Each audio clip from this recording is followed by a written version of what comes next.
Imagínate esto, 30 de noviembre de 2022.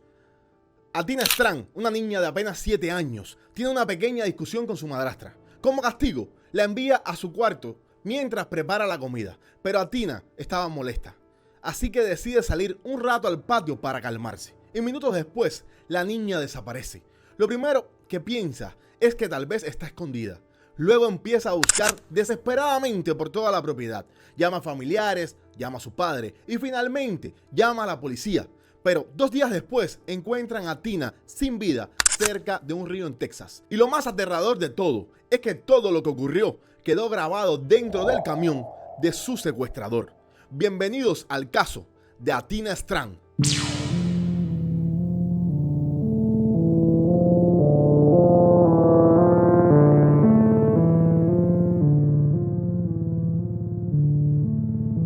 Hola mi gente, bienvenidos a Mundo Criminal. Antes de comenzar el video de hoy quiero pedirles unas disculpas por haber estado tanto tiempo desaparecido del canal. Estuve mudándome y honestamente fueron semanas bastante complicadas. Pero ya estamos de regreso y además tenemos un set completamente nuevo. Así que prepárense porque vienen muchísimos casos nuevos, muchísimo contenido y varias sorpresas que les iré enseñando poco a poco.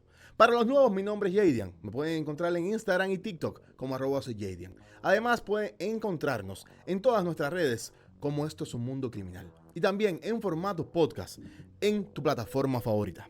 Y hablando de sorpresas, al final de este video quiero darles una noticia muy importante relacionada con el canal y con todo lo que viene para el universo de Mundo Criminal. Hoy les traigo uno de los casos más aterradores y perturbadores que he investigado.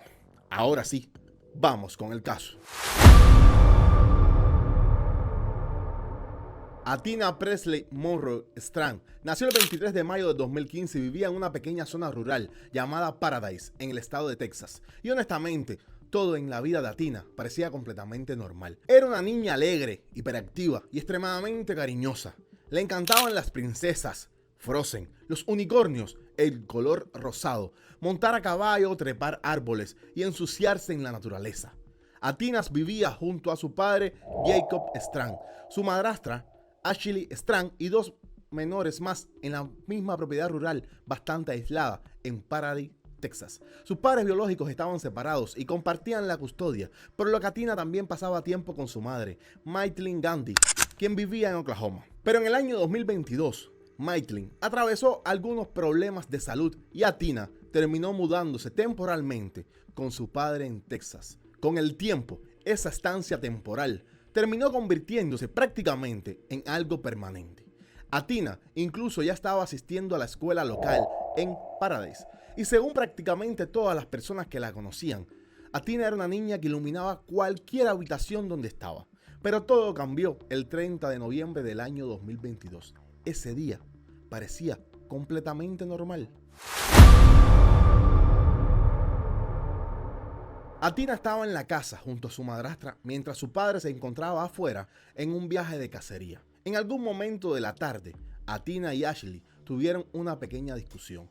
Nada fuera de lo común, simplemente una discusión cotidiana entre un adulto y una niña pequeña. Ashley decidió enviarla a su cuarto para que se calmara mientras ella preparaba la comida. Pero aquí hay un detalle extremadamente importante. Atina no dormía dentro de la casa principal. La familia completa estaba remodelando la vivienda, así que temporalmente estaban viviendo en una especie de cobertizo convertido en varias habitaciones mientras reparaban la casa principal. Y eso lo cambiaría todo, porque Ashley había ido a la casa principal ya que ahí estaba la cocina.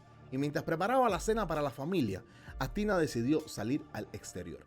Probablemente para despejarse, probablemente para caminar un poco, o simplemente porque, como ya les dije, era una niña pequeña y le encantaba la naturaleza. Y justo en ese momento, un camión de FedEx entró a la propiedad a dejar un paquete. Ese paquete era el regalo de Navidad de Atina, algo normal, algo cotidiano. Millones de familias todos los días reciben paquetes en las puertas de sus casas. Luego de realizar la entrega, el camión abandonó la propiedad. Mientras tanto, Ashley continuaba dentro de la casa principal preparando la cena para la familia. Pero después de un tiempo, fue a buscar a las niñas para comer juntas. Pero Atina ya no estaba. Al inicio, Ashley pensó que probablemente la niña se había escondido cerca de la propiedad. Y honestamente, eso era lo que más sentido tenía. Estamos hablando de una niña pequeña viviendo en una zona rural, rodeada de naturaleza y espacios abiertos. Así que Ashley comenzó a buscarla, pero mientras los minutos pasaban, Athena no aparecía. Entonces Ashley llamó a familiares cercanos que vivían cerquita de la propiedad para preguntarle si Athena estaba allí, pero la respuesta fue que no. Y en ese momento el ambiente comenzó a cambiar completamente, porque ya no parecía una niña jugando, ahora parecía una niña desaparecida. Después de que toda la familia buscara durante un rato, Ashley decidió llamar a Jacob, el padre de Athena, para decirle que la niña no aparecía por ninguna parte. Y según las declaraciones posteriores, Jacob inmediatamente le dijo que por favor llamara al 911, que él saldría en ese instante de regreso a casa. A las 6:41 de la tarde, Ashley realizó la llamada oficial a la policía reportando la desaparición de Athena. Y en cuestión de minutos, la tranquilidad de aquella pequeña comunidad rural en Texas desaparecería para siempre.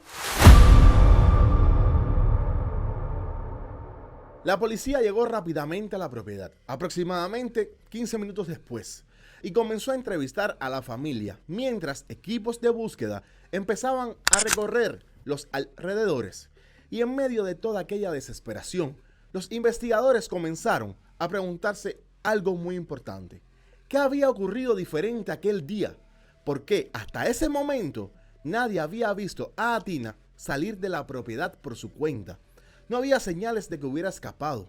No había señales ni evidencia de un accidente. No había rastro alguno de la niña. Hasta que los investigadores descubrieron algo. Aproximadamente a la misma hora que Athena desapareció, un camión de FedEx había estado en la propiedad. Y aunque en ese momento todavía no lo sabían, esa pista terminaría siendo la clave para resolver todo el caso. Mientras tanto, la búsqueda de Athena continuaba intensificándose. Durante toda aquella noche, decenas de oficiales, voluntarios y vecinos comenzaron a recorrer la zona rural alrededor de la propiedad. Equipos canine, es decir, los perros, drones, linternas, patrullas, todo el mundo estaba buscando a una niña de 7 años desaparecida en medio de una zona llena de campos y naturaleza. Y mientras la noche avanzaba, la preocupación comenzaba a transformarse en miedo, porque Athena seguía sin aparecer. La mañana siguiente, la búsqueda continuó, todavía con más fuerza aún. La noticia de la desaparición comenzó a expandirse rápidamente por todo el condado. Más voluntarios llegaron al área, entre 200 y 300. Más oficiales participaron en el operativo y poco a poco el caso comenzó a llamar la atención de medios de comunicación y agencias estatales. Pero mientras los equipos de búsqueda recorrían los alrededores, los investigadores comenzaron a enfocarse en algo muy específico: el camión de FedEx, porque hasta ese momento ese había sido el único movimiento fuera de lo normal registrado cerca de la propiedad alrededor de la hora de la desaparición. Así que los investigadores contactaron a FedEx para obtener información sobre el conductor que había realizado aquella entrega. Y fue así como identificaron a un hombre de 31 años llamado Tanner Lynn Horner. Poco después, los investigadores lo localizaron y realizaron una primera entrevista. Y honestamente, Tanner al principio no parecía sospechoso. De hecho, según los reportes, incluso llegó a llorar mientras hablaba con los investigadores. Dijo que no podía creer algo así. Habló sobre que tenía un hijo pequeño e incluso aseguró haber visto una supuesta camioneta verde cerca de la propiedad. Pero mientras Tanner daba aquella declaración, los investigadores ya estaban revisando algo que probablemente él había olvidado por completo: las cámaras internas del camión de FedEx. Y aquello lo cambió absolutamente todo, porque dentro del camión había video y audio grabando. Para los que no lo sepan, los camiones de FedEx Ground tienen una cámara que graba hacia adelante, hacia la carretera, y también hacia adentro del vehículo.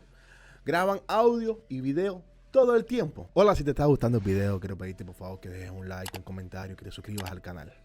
Te quita un segundo y a mí me ayuda muchísimo. Así que nada, continúa en el video. Pero además el material no se guarda dentro de la cámara. No lo puedes manipular. Se envía automáticamente a los servidores de FedEx. Y se los digo por experiencia, porque hace algunos años yo mismo trabajé como repartidor de FedEx y conozco a la perfección cómo funcionan estas cámaras. Cuando los investigadores revisaron el material de aquella cámara en específico, descubrieron algo aterrador. Athena había estado dentro del vehículo. Y en ese momento, el caso dejó de ser una desaparición y estaban frente a un secuestro.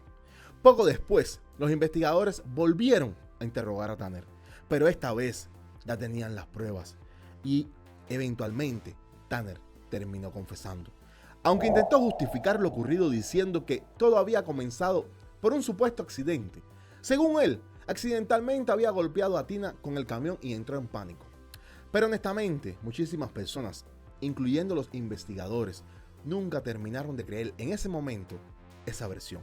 Porque mientras avanzaba el interrogatorio, Tanner comenzó a comportarse de una manera extremadamente extraña. Aseguró que una especie de personalidad alterna llamada Zero había tomado el control de él. Incluso comenzó a cambiar la voz y a actuar de forma extraña frente a los detectives. Pero al final terminó llevándolos hasta el lugar donde había abandonado el cuerpo de Athena. El 2 de diciembre del año 2022, aproximadamente 2 días después de la desaparición, las autoridades encontraron el cuerpo de la niña. Estaba sin ropa cerca del río Trinity, en Texas, y honestamente, aquel hallazgo destruyó por completo cualquier esperanza que todavía quedaba. La desaparición de Athena Strand, ahora oficialmente, se había convertido en un asesinato. Poco después, Tanner Lynn Horner fue arrestado oficialmente y acusado por el secuestro y asesinato de Athena Strand. Y casi inmediatamente el caso comenzó a explotar en medios de comunicación de todo el país. Porque honestamente la idea de una niña secuestrada por un repartidor de FedEx en plena tarde y frente a su propia casa aterrorizó a muchísimas personas. Especialmente cuando comenzaron a conocerse detalles sobre el audio y el video grabado dentro del camión. Con el paso del tiempo el caso avanzó hasta llegar finalmente a juicio. Y aquello terminó convirtiéndose en uno de los momentos más devastadores de toda la historia. Porque durante el juicio, la fiscalía comenzó a mostrarle al jurado todo lo que había ocurrido dentro del camión que manejaba Tanner Horner. Y fue ahí cuando muchas personas escucharon por primera vez los últimos momentos de vida de Athena Strand. El 7 de abril del año 2026 comenzó oficialmente el juicio en contra de Tanner Lynn Horner. Pero apenas iniciado el proceso, Horner sorprendió a toda la corte, porque inmediatamente comunicó al juez George Gallagher que tenía intención de declararse culpable tanto del cargo del asesinato capital como del cargo de secuestro agravado. Y aquello cambió completamente el juicio, porque a partir de ese momento, el jurado ya no tendría que decidir si Tanner Horner era culpable o inocente. Eso ya estaba admitido. Ahora el trabajo del jurado sería otro: escuchar todas las pruebas, todos los testimonios y todos los detalles de lo ocurrido para decidir qué condena recibiría Horner por los crímenes que él mismo acababa de admitir. Durante aquellos primeros días de juicio, comenzaron a salir a la luz muchísimos detalles que hicieron este caso todavía más perturbador. Uno de ellos era el paquete que Tanner Horner había entregado en la casa de Athena minutos antes de secuestrarla. Porque según se reveló durante el juicio, la caja contenía unas muñecas Barbie de edición especial llamadas You Can Be Anything. En español sería como puedes ser lo que quieras. Es irónico. Eso terminó convirtiéndose en uno de los detalles más devastadores de todo el caso. Porque mientras aquella niña recibía ese día su regalo de Navidad, su vida estaba a punto de terminar. Pero eso no fue lo único que salió a la luz durante aquel juicio. Y es que el 1 de diciembre, un día después de la desaparición de Athena y antes de ser arrestado, Tanner Horner regresó a trabajar normalmente, haciendo su ruta de entregas. Incluso volvió a pasar por la misma zona donde la comunidad y los voluntarios estaban buscando desesperadamente a la niña.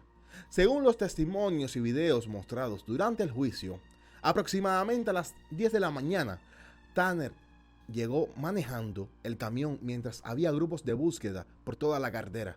Y según varios reportes, tocó la bocina para que las personas se movieran del camino, para él poder continuar por la vía y repartir sus paquetes. En un momento una mujer se acerca al camión y le dice que estaban buscando a una niña desaparecida de 7 años. Y según lo presentado en la corte, Tanner reaccionó fingiendo sorpresa y respondiendo algo parecido a ¿hablas en serio?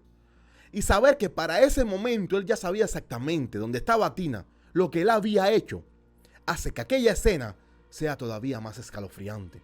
Además, cuando las autoridades registraron el lugar donde vivía Tanner Horner, descubrieron una escena bastante caótica y desordenada. Pero lo verdaderamente perturbador vino después, porque durante aquel registro encontraron en el patio prendas de ropa de Athena dentro de bolsas de basura. Durante los interrogatorios mostrados en corte, los investigadores también hablaron sobre el extraño comportamiento de Tanner Horner. El Texas Ranger Joe Espinosa declaró que en un momento específico del interrogatorio notó un cambio extremadamente raro en Tanner. Según Espinosa, frente a ellos, Tanner comenzó a cambiar completamente su comportamiento, moviendo los ojos en forma extraña y asegurando que era otra personalidad la que había tomado el control. Una personalidad que él mismo llamaba Zero. Y según el Ranger, fue precisamente en ese momento cuando Tanner finalmente indicó dónde había abandonado el cuerpo de Athena. El cuerpo de la menor fue encontrado cerca del Trinity River, del río Trinity, no demasiado lejos de la propiedad, a 14 kilómetros de donde había sido secuestrada. Pero las declaraciones de Tanner durante aquellos interrogatorios continuaron siendo todavía más perturbadoras, porque según los videos, Tanner aseguró que dentro de su cabeza escuchaba una voz que le decía que secuestrara y le quitara la vida a la niña. Sin embargo, los investigadores declararon que incluso durante aquellos interrogatorios, Tanner nunca mostró verdadero arrepentimiento, nunca pidió perdón y según los reportes, en varios momentos, incluso podía verse sonriendo o riéndose completamente mientras hablaba de lo ocurrido. Durante las grabaciones de los interrogatorios, también se mostró el momento exacto en que Tanner admitía haberle quitado la ropa a Tina y lanzarla posteriormente desde el camión. Y según explicó, lo hizo porque lo veía como una forma de humillarla. Además, también llegó a decir este monstruo que Athena se veía asustada. Y honestamente, escuchar a este animal describir todo aquello con tanta frialdad terminó impactando profundamente tanto al jurado como a las personas presentes dentro de aquella corte. A medida que avanzaban los días del juicio, los detalles del caso se volvían cada vez más impactantes. Y probablemente uno de los momentos más duros ocurrió durante el 5º día de juicio, porque ese día la fiscalía llamó a declarar al médico forense encargado de realizar la autopsia de Athena Strand. Durante su testimonio salieron a la luz nuevos detalles sobre las lesiones que sufrió la menor antes de perder la vida. En un momento, la propia defensa le preguntó al médico forense si existían indicios de algún tipo de abuso sexual.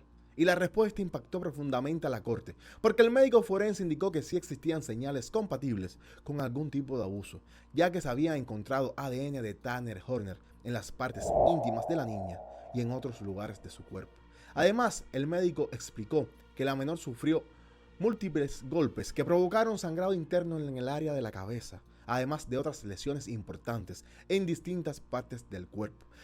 También se encontraron rastros de ADN en los pantalones del propio Horner que llevaba puesto el día del secuestro. Incluso se detalló que algunas de esas lesiones pudieron haber ocurrido cuando Athena ya no estaba con vida.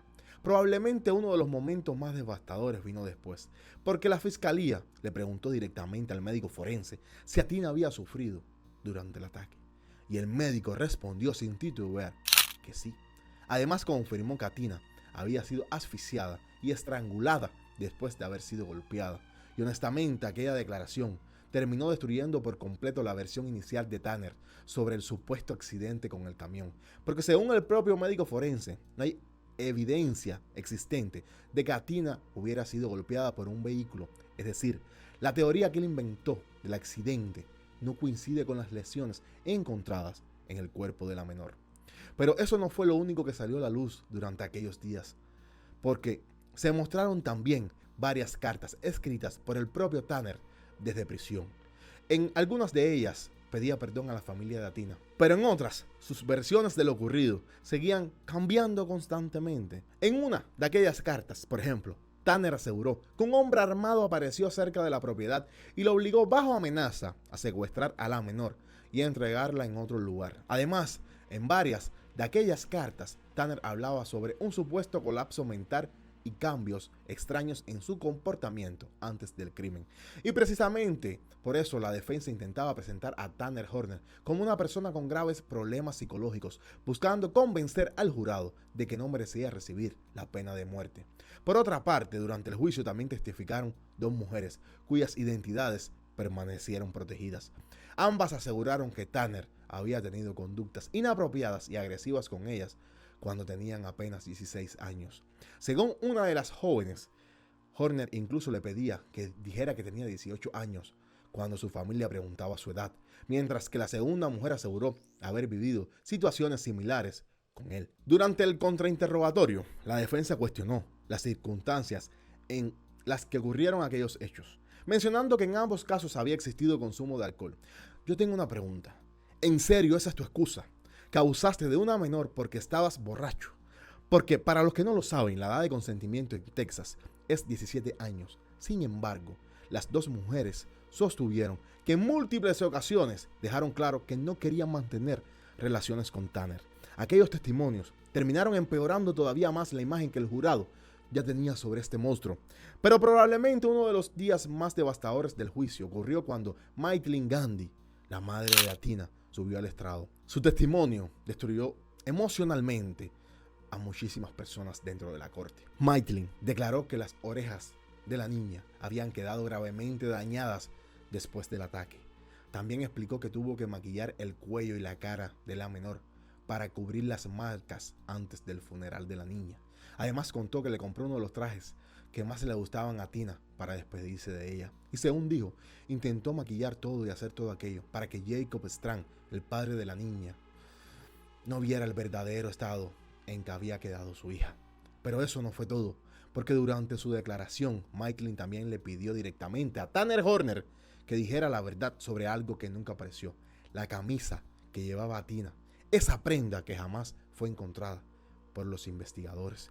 El octavo día, la fiscalía reprodujo dentro de la sala las imágenes y los audios grabados por las cámaras del camión de FedEx. Y según varios periodistas presentes, antes de mostrar parte del material, se pidió que todas las personas que quisieran salir de la sala lo hicieran, porque lo que iban a escuchar y a ver era demasiado fuerte. Las imágenes nunca se han hecho públicas, pero varios medios y periodistas que estuvieron presentes describieron posteriormente algunos de los momentos que se escuchaban dentro de aquellas grabaciones. En el video se puede ver cómo Tanner Horner habla con Atina cerca de la propiedad. Luego Atina lo sigue hasta la parte trasera del camión. Recuerden que estos camiones tienen puesta de sub y baja. En ese momento Horner carga a la niña y la mete dentro del vehículo antes de cerrar la puerta por fuera. Poco después se ve como Tanner se monta en el camión y comienza a conducir. Y entonces se escucha la voz de Atina preguntándole: ¿a dónde me llevas? En ese momento Horner cubre la cámara, pero había un problema. Él no sabía que aunque tapara el video, el audio seguía grabando. Mientras manejaba, Tanner comenzó a hacerle preguntas a Tina. Le preguntaba qué edad tenía, a qué escuela iba y otras preguntas similares. Hasta que en un momento dado, Tanner detuvo el camión.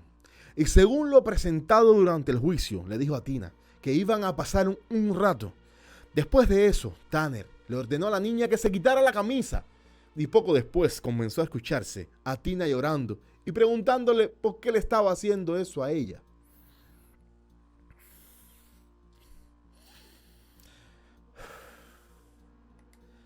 En medio del audio, Atina también le pregunta si él es un secuestrador. Y en varios momentos se escucha a la niña decir que quiere irse y que quiere ver a su mamá. En un momento particularmente devastador, Atina le pregunta: ¿por qué haces esto? Y según los reportes del juicio, Tanner le responde: porque eres guapa, lo sabes. Una niña de 7 años. Hay que estar muy enfermo.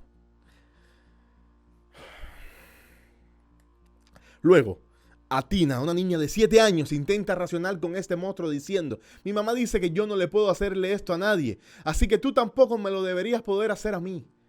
Y honestamente, esa probablemente terminó convirtiéndose en una de las frases más devastadoras de todo el caso. Una niña explicándole que su mamá le había enseñado a que no podía tocarle a ningún otro niño, que por qué la estaba tocando a ella. Esto es muy cruel. Esto es muy cruel. Porque mientras aquella niña intentaba entender lo que le estaba ocurriendo, el audio comenzaba a registrar sonidos de forcejeo, asfixia y otros ruidos que dejaban claro que Tanner Horner le estaba haciendo daño. En ciertos momentos, Tanner volvía a conducir mientras Athena seguía gritando dentro de la parte trasera del camión. Y según lo presentado, incluso se podía escuchar música sonando en la radio mientras él le gritaba a la niña que se callara o la lastimaría más. Según las investigaciones, Tanner intentó quitarle la vida a Tina varias veces antes de finalmente lograrlo, y posteriormente abandonó el cuerpo de la niña sin ropa cerca de Río Trinity en Texas. Luego de eso se le puede ver conduciendo el camión, hablando por teléfono, deteniéndose en una gasolinera y limpiando parte de la parte trasera del vehículo. En una de las conversaciones que tuvo, aseguró sentirse mal del estómago. Incluso dijo que había tenido que limpiar el camión porque supuestamente había vomitado después de que le cayera mal la comida. Pero los investigadores, y coincido, alegaron que en realidad estaba intentando limpiar evidencia de lo ocurrido dentro del vehículo. A partir del día 12 del juicio, la defensa comenzó a presentar sus propias pruebas e intentar convencer al jurado de que Tanner Horner no debía recibir la pena de muerte. Y gran parte de su estrategia se centraba en la infancia, la salud mental y el entorno familiar del acusado. Ese día, la defensa llamó al estrado a la madre de Tanner Horner. Y honestamente su testimonio fue bastante largo y difícil de escuchar. La mujer habló sobre el ambiente en el que creció Tanner y aseguró que durante el embarazo ella consumía drogas y alcohol. También relató que ella misma había vivido años de abuso por parte de su padrastro y que durante distintas etapas de su vida había consumido sustancias como cocaína, heroína o metanfetaminas. Además describió a Tanner como un niño difícil de criar y aseguró que desde pequeño mostraba problemas de comportamiento y socialización. Yo pienso que estas personas deberían como mostrar más empatía por otras personas. Si tú viviste todo eso de niño, lógicamente tú tienes que estar más como más familiarizado con lo que se sufre, porque tú lo viviste. Entonces, que después de tú haber vivido todo eso, tú hagas exactamente sufrir a otra persona, tú no tienes perdón. Durante el testimonio de la madre también se afirmó que Tanner había sido diagnosticado dentro del espectro autista y que ella estaba profundamente molesta y devastada por lo que él había hecho a aquella niña. En los días siguientes, otros familiares de Tanner también subieron al estrado. La defensa intentaba construir la imagen de una infancia marcada por abandono, problemas, abuso de sustancias y dificultades psicológicas. Incluso una tía del acusado declaró que el abuso de drogas y alcohol era algo frecuente dentro de toda la familia. También se habló de conductas extrañas que Tanner habría tenido desde pequeño y del abandono de su padre durante su infancia. Más adelante, la defensa presentó a especialistas profesionales de la salud mental que evaluaron a Tanner Horner cuando era niño.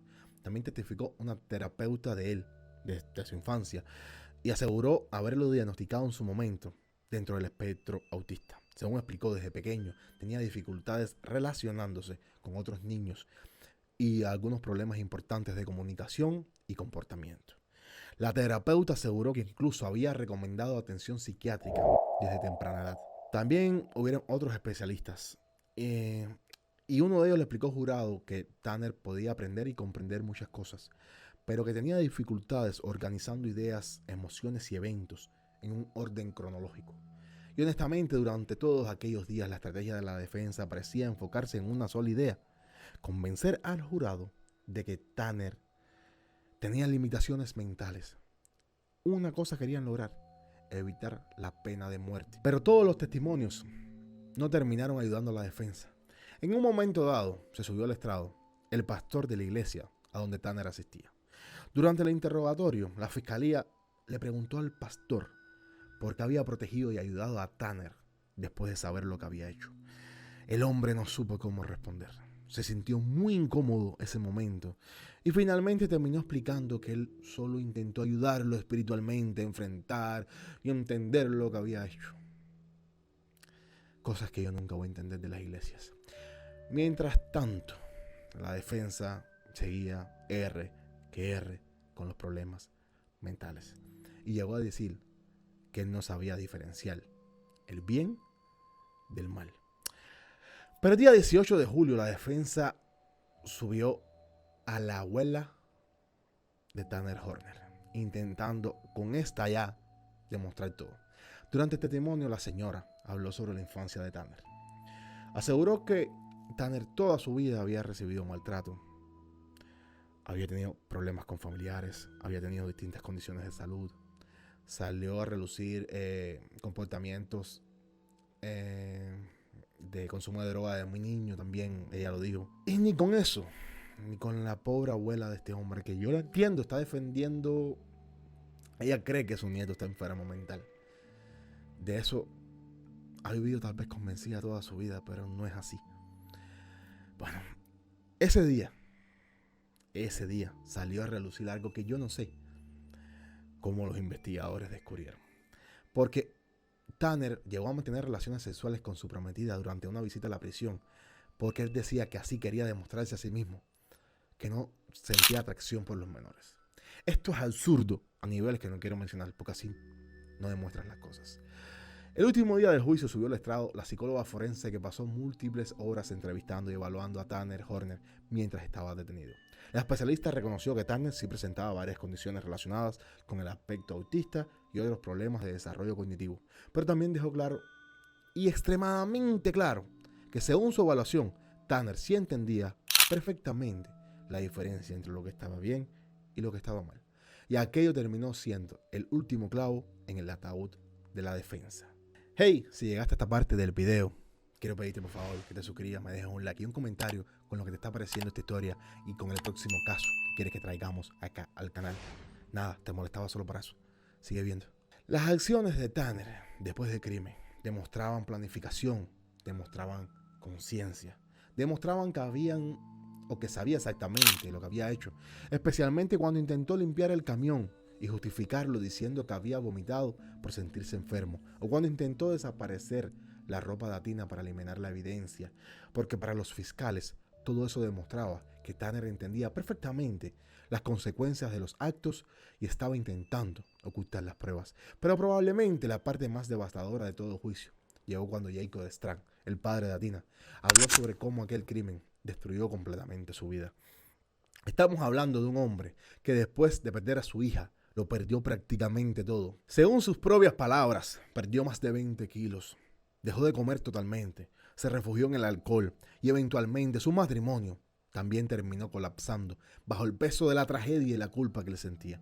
Porque hasta el día de hoy, Jacob continúa culpándose por no haber estado allí para proteger a su hija. Y honestamente, una de las partes más impactantes es la manera en que este hombre ha afrontado todo esto y por el dolor que ha pasado. Jacob sigue viviendo exactamente en el mismo lugar donde todo ocurrió y según contó, casi todos los días se sienta frente a un peral que ni siquiera da frutas, porque ese era el árbol preferido de Atina. Siempre estaba subiéndose, siempre estaba trepándolo. Y ahora, ese es el lugar donde Jacob siente que todavía puede hablar con su hija. Pero las consecuencias de este crimen no terminaron solamente ahí, porque Ashley Strang también declaró que la hija pequeña que tenía en común con Jacob desarrolló miedo hacia los repartidores después de lo ocurrido con Atina. Según explicó, cada vez que la niña ve un camión de entregas o un repartidor acercarse, la niña corre a esconderse aterrada y honestamente esas son las verdaderas consecuencias que dejó este monstruo. Una familia completamente destruida, una comunidad traumatizada y una niña de 7 años que jamás tuvo la oportunidad de crecer. Por eso cuando finalmente llegó el momento en que el jurado anunció su decisión, muchísimas personas dentro de la sala ya imaginaban cuál sería el resultado. Y después de escuchar semanas completas de testimonios, pruebas y declaraciones, el jurado tomó una decisión definitiva: pena de muerte. Este caso tiene una víctima clara, Atina Strang, pero también dejó muchísimas víctimas indirectas. Sus hermanitas, su madre, su padre, toda una familia completamente destruida. Jacob Strang recuerda que el día que salió de su casa para irse de cacería, el día que desapareció su hija, cuando ella estaba mostrándose en su camioneta para irse, Atenas corrió detrás de él para pedirle un segundo abrazo. Y ese terminó siendo el último recuerdo que tiene de su hija con vida. Por otro lado, la madre de Atina también contó que la última vez que vio a su hija no tuvo mucho tiempo para despedirse de ella, porque Jacob la estaba esperando para llevarla con sus otras niñas a pasar el tiempo en un parque de diversiones. Y según dijo después, le hubiera encantado poder haberla podido abrazar más tiempo y despedirse mejor de ellas. Como ya les conté, una de las hermanitas de Athena desarrolló miedo hacia los repartidores después de todo lo ocurrido. Cada vez que ve un camión de entregas o un repartidor, se aterra la niña. Esa niña pequeñita va a necesitar ayuda psicológica. Por muchísimo, pero muchísimo tiempo, el padre de Athena necesita ayuda psicológica. Toda esa familia quedó marcada para siempre. La madre de Athena logró sacar adelante la ley Athena, que no es más que una alerta temprana para cuando desaparece un menor.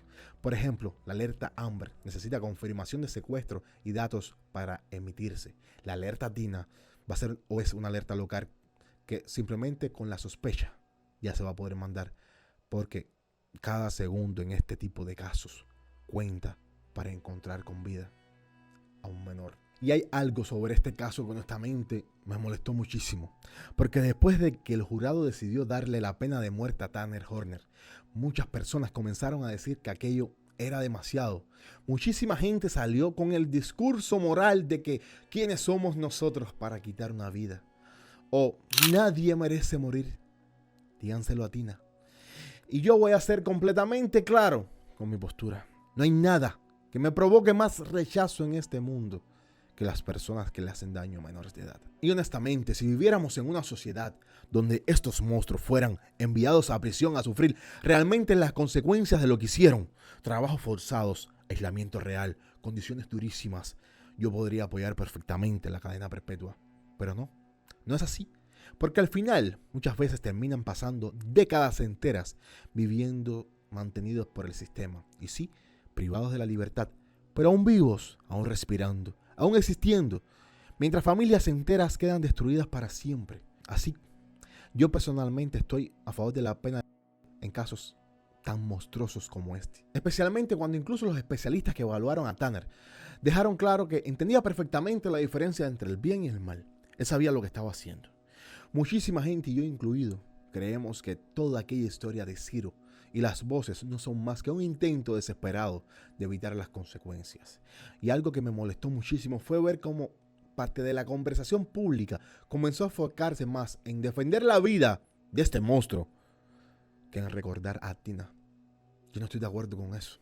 Pero bueno, déjenme en los comentarios qué piensan ustedes sobre este caso y sobre la decisión del jurado. Como les dije anteriormente, estén pendientes al canal porque el próximo caso que voy a traer está extremadamente interesante.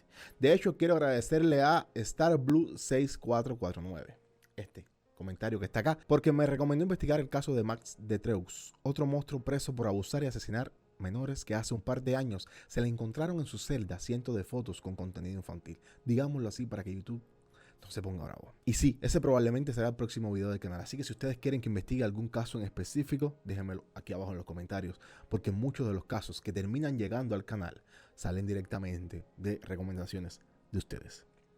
Y ahora, no se vayan porque les quiero contar la sorpresa que les mencioné al inicio del video. He creado un nuevo canal que va a formar parte del universo de Mundo Criminal. Y la idea de este canal será hacer directos prácticamente todos los días. Intentemos eso. Hablando de noticias criminales, juicios en vivos, casos recientes y muchísimas otras cosas relacionadas con el mundo del crimen. Así que les agradecería muchísimo que vayan a este canal que está aquí y se suscriban porque pronto estaremos comenzando con los directos. Lo encuentran como Mundo Criminal Live. Y nada, mi gente, muchísimas gracias a todos por el apoyo. Les recuerdo que me pueden encontrar como @soyjaydian en Instagram y TikTok. Y el canal lo pueden encontrar en todas sus redes como @esto es un mundo criminal. Además, nos pueden escuchar en formato podcast en tu plataforma favorita. Suscríbanse, déjenme un like, como dicen los youtubers, déjenme un comentario nuevamente. Si quieren apoyar el canal ahora mismo, lo pueden hacer, les enseño. Este hoodie es merch oficial del canal, así nos pueden apoyar. Ahora mismo es la única vía que tenemos. Estoy pensando en abrir un Patreon, pero creo que todavía soy muy pequeño para eso. Pero tengo abiertas las suscripciones al canal, ahí también me pueden ayudar. Nada, como siempre digo, esto no es ficción, es un mundo criminal.